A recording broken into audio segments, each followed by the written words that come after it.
Welcome back to another great conversation with Zach. As you can see, he's upgrading his background there. What do you got going on today, Zach?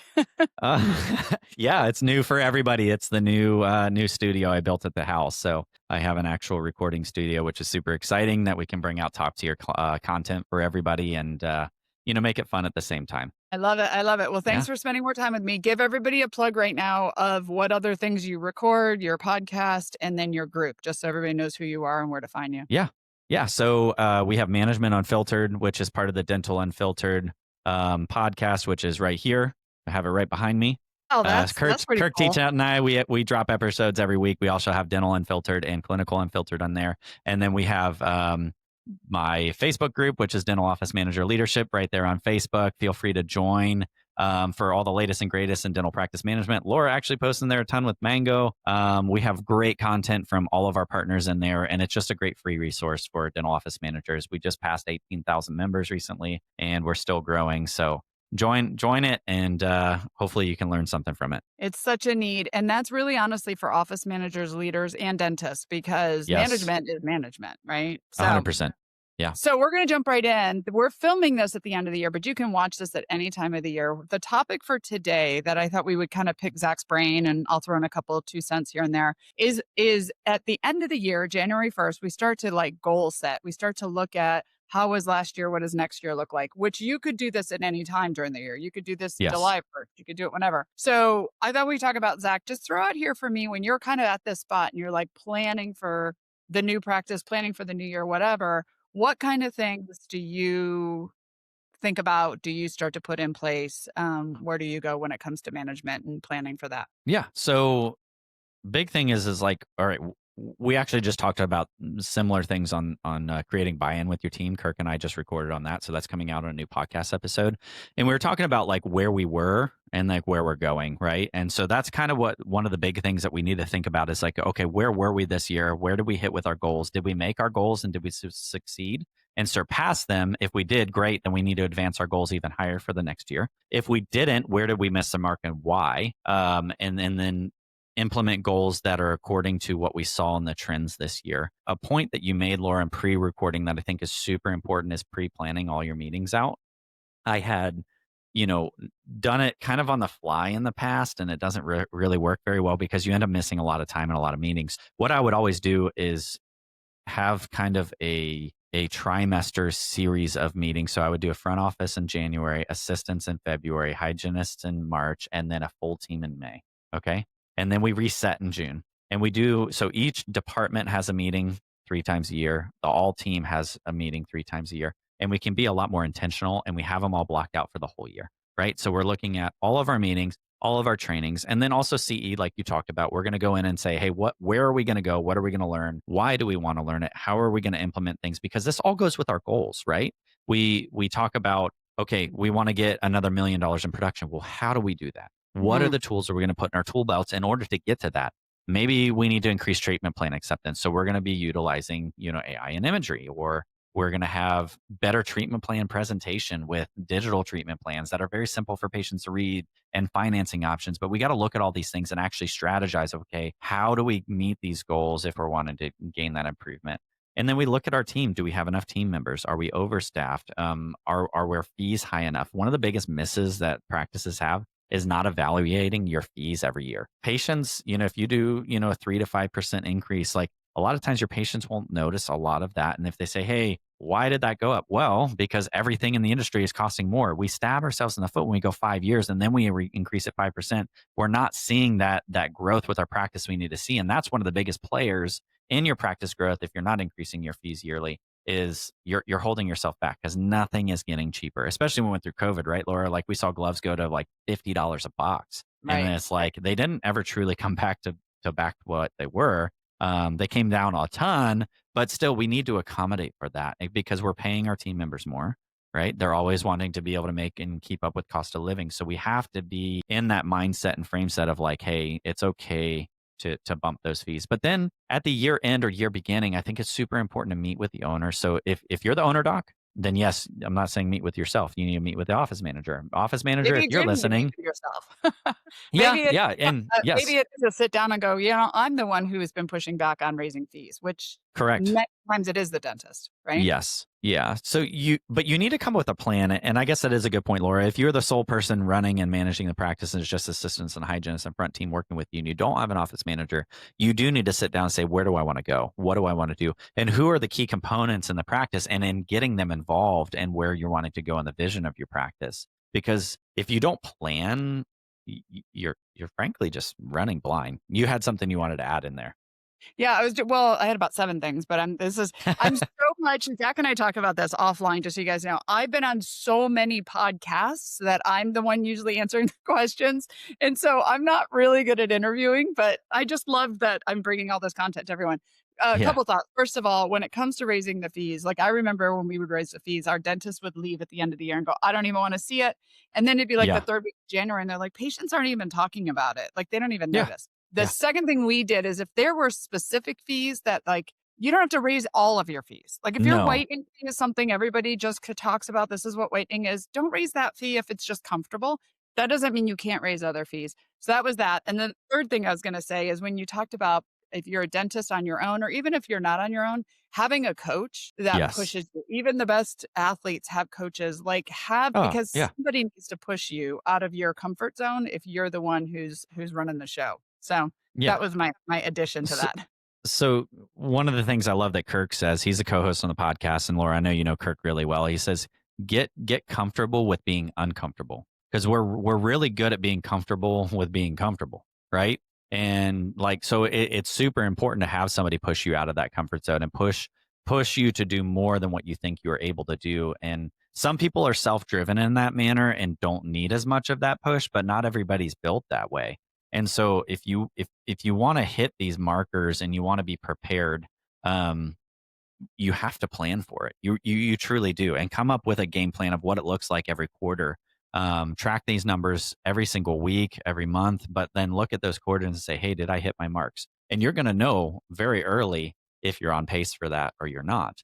And then the other thing is like we all hate the beginning of the year, and we're all surprised by it every single time of all these insurance changes, right? Like we know it's coming, but we have no implementation plan of like how we're going to handle this or talking with team members of like, okay, we're going to have a ton of insurance. How do we want to attack this? And I think that's one thing that practices really do need to sit and think about of like, hey, are we sending things at the end of the year? Is your insurance plan changing? If so, can you please give us an update first of the year when it goes active, but way before you come to your appointment? We already have your insurance information taken care of. Like there's ways that we can reduce or minimize the amount of flood of fixing insurances or changing and walking in with, hey, I've got a new insurance and we panic versus, hey, we planned for it. It's fine. It was the fourth one today instead of 300 of them.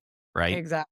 You said a couple things. One, I was gonna say, I wanna make sure that everybody heard this, was pre-plan the, meetings in your calendar because Yes. 2 things. One is the important things. Meetings are important, and if you're avoiding meetings when you're looking ahead, maybe it's not, you don't think it's important, but you don't know how to run a good meeting, and that's a whole 'nother coaching program. Like, maybe you're turned into a bitch session, right? So Yeah. Yeah. right? So having good meetings and productive meetings, but putting it in the schedule before something else does, because in dental, we tend to Yes. just fill it with production. Yeah. And then the second thing is what you were saying about like end of the year insurance or first of the year insurance. There are other times in the year too where we know September's coming, right? We know it's summer and people are going to be taking vacations. We know college kids are back in town. So this doesn't have to be just a January 1st thing. This could be it happens every year thing. Why don't we plan ahead? Yes. Yes. And so the big thing that we plan to is end of year, beginning of year, because the beginning of the year is really the first like month to 2 months. January goes by very, very fast. Is what is our marketing campaign going to be for this year? And it's not just social media and Google ads, right? Like we marketed a ton to the community. And that's one way, like we have episodes on the podcast too about marketing, but like we talk about being involved in your community is one of the best ways to grow your practice. Even if you're super saturated with other dentists, if you do more than they do, you're going to get noticed. We did movies in the park. We did trunk or treats. We did all kinds of events with the what's called the Schechter Center. So it's like a city of Satellite Beach has like where the kids can go play basketball and have dance lessons. And we would sponsor back to school events there. We did touch a truck events. Like we had all these fun things to do with the community and said, hey, we're here. We want to provide these things to you. And they're not super cost prohibitive. But the revenue generators are insane. Like we consistently saw over 300 new patients a month between both sides of our practice for 24 months straight. We So I was going to say, sorry. So one of the things for that is going to your team and talking to them about the things, because that's also a cultural team building thing, which leads me Yes, to also having regular meetings with your team and planning those. Can you talk about that? yes, Because that's all kind of intertwined. yeah. So regular meetings, if you don't have them, it's one of the biggest fault points in your practice of you slowly dying. Because we all talk about culture, and I feel like 90% of people don't even understand what culture is. Like we're like, we need to build culture, but I don't know how to do that. Well, one of the best ways is actually get on your team's level and meet with them regularly. Find out where they're at, what they're doing, how they're doing, what's holding them up from doing their job. And when you pre-plan out those meetings, Laura, like that was one of the best things I ever did, is because it held me accountable to actually hold those meetings and be prepared for Do them it. because they're on the schedule. And then the Right. team is like, well, what do I need to be ready for? And it's like, crap, I've got to have everything together and be ready because my team is holding me accountable now to say, hey, it's Actually, it's booked out. somebody you Like, say that. For anybody yeah, listening to this, I have Zach on the schedule for this meeting every week, and we try to make it happen. yeah, So, yeah, there is an accountability thing having there, and yeah, one other thing I'm gonna jump in before you keep going is, it's not do you have a culture or not, culture is. It's like diet is, like, you have a diet, whatever it is, it might be a bad one or a good one. Your culture yes, is already there, it's just, is it one you want, or is it one that is not a great one, right? Because it's not you do or don't. Mhm. yeah. And I love that way you put it because in my mindset is like, what's the definition of your culture, right? Because, like you said, culture is every practice has a culture. Yeah. What is the definition of your culture? Is it toxic? Is it healthy? Is it thriving? And when you are able to meet with your team regularly, you're able to set expectations regularly and hold your team accountable regularly. But the longer time we push out of meeting with team members and expectations with them, the easier it is for us to get off track of what we truly need to do. And it makes our job harder as dentists or office managers or practice owners to be successful in what we want to do because we're always playing cat and mouse with the issues, right? Because there's been so much time in between. So when I say that I do those trimester style meetings, those are with all team. But I would make a habit of going around and making touch points with my team members every single day. Um, to make sure that hey, what are you struggling with? What do you need? Hey, how is the new implementation of the AI that we're using? And be able to get those touch points and know who's strong on it, who's not. What team members need that extra hand holding, which ones don't. Because when you have that leash really, really tight, if for lack of better words, when I say leash, it doesn't mean like I'm micromanaging anybody. It means that I have them very close in understanding their skill set and where they're at and what they need, not just in the workplace, but also there's a touch of personal, right? Like, hey, how is everything outside the office? Because sometimes there's areas that we don't realize how important it is to invest in our team in that aspect also. Does that make sense? Yeah, Yeah. 100% for sure. So, we're gonna keep this short and sweet because what we don't wanna do is have people get overwhelmed by this, but I think the summary of this is the calendar happens every year. January happens, September happens, July 1st happens, holiday weekends happen. Stop acting reactively to the calendar, Yes. proactively plan.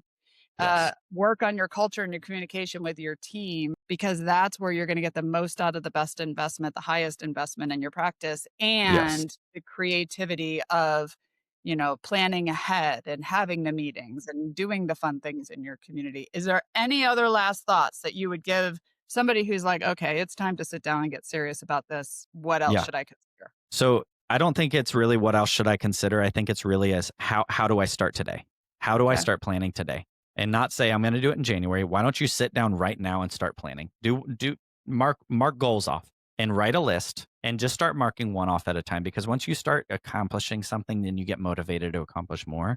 And so just don't start tomorrow, start today, right now start writing something down and actually putting a foot forward in the effort to pre-plan for next year. And if And we're so, already Go oh, ahead. go ahead. Sorry. I was just gonna say if this is already in the new year, start now because you're too late.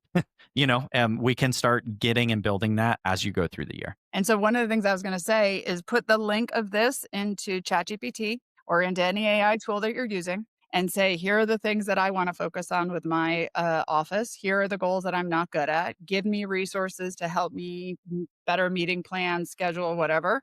Remind me there's tasks in there. There's so much AI can do to help you stay accountable. So I have a little plug, Brush Up on AI is my book and my group. So if you want some help with Awesome AI group. every day, this is a perfect thing to use AI for. So thank you, Zach. We love your new studio, and Thank you very much. we'll see you next time. Sounds good.